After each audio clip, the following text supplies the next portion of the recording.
بسم اللہ الرحمن الرحیم۔ تاریخ سے اقتباسات ہم آپ کو سناتے جا رہے ہیں۔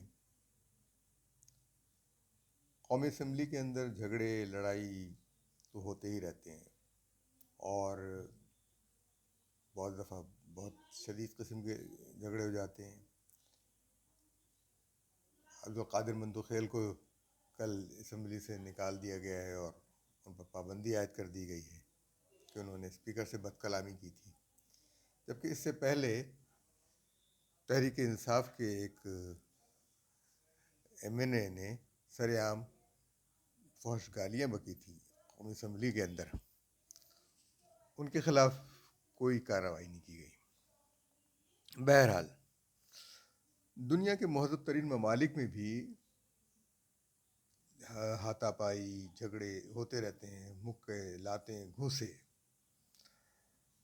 پاکستان میں بھی یہ روایت قائم ہو گئی ہے،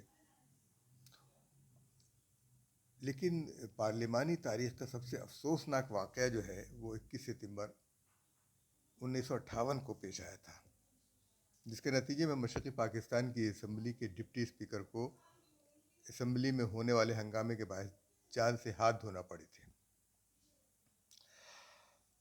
متحدہ پاکستان میں مشرقی پاکستان کی اسمبلی سے تعلق رکھنے والے 6 حکومتی ارکان کے پاس پرکشش سرکاری عہدے بھی تھے، جن کے باعث اسپیکر عبدالحکیم نے 21 ستمبر 1958 کو خصوصی رولنگ کے ذریعے ان ارکان کی رکنیت معطل کر دی۔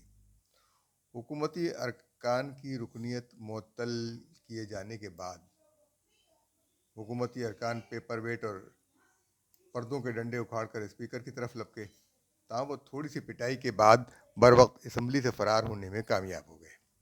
اسپیکر کے فرار کے بعد اجلاس چلانے کی ذمہ داری ڈپٹی اسپیکر شاہد علی پٹواری نے سنبھالی۔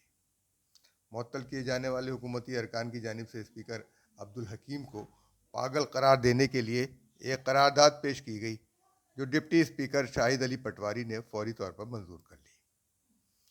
قرارداد منظور ہونے کے بعد اپوزیشن ارکان مشتعل ہو گئے اور مائکرو فون اکھاڑ کر اسپیکر کے ڈائس پر چڑھ گئے اور شاہد علی پٹواری کو شدید تشدد کا نشانہ بنایا، جس کے نتیجے میں وہ شدید زخمی ہو گئے۔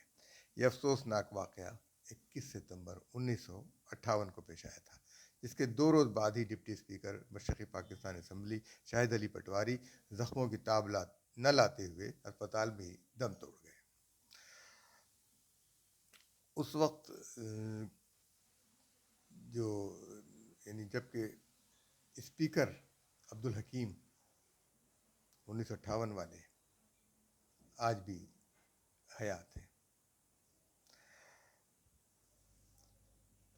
اسی طریقے کے واقعات جو ہیں وہ پیش آتے رہتے ہیں، لوگ ان کو سنتے رہتے ہیں۔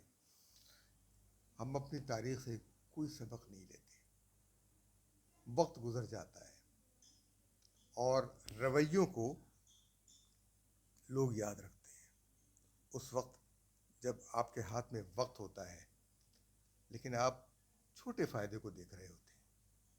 اسپیکر قومی اسمبلی نے بہت ہی چھوٹے فائدے کو دیکھا ہے، انہیں پتہ نہیں کہ انہوں نے کتنا قیمتی موقع گنوا دیا ہے۔